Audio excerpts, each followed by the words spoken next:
নমস্কার, ছন্দে আনন্দের মিনি ব্লগে আপনাদের স্বাগত জানাই। সকলকে শুভ দীপাবলির তৃতীয় শুভেচ্ছা। আশা করি সকলের দীপাবলি খুবই ভালোভাবে কেটেছে। বড়দেরকে প্রণাম, ছোটদেরকে ভালোবাসা। এটা আমাদের বাড়িতে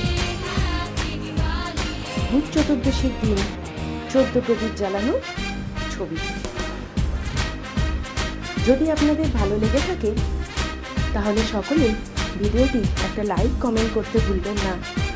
আর আমাদের ছন্দে আনন্দে ফেসবুক পেজটি ফলো করবেন ও ইউটিউব চ্যানেলটি সাবস্ক্রাইব করে আমাদের পাশে থাকবেন।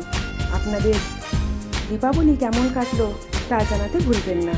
সকলে ভালো থাকবেন, সুস্থ থাকবেন। আবার একটি মিনি ব্লগ নিয়ে হাজির হব। নমস্কার।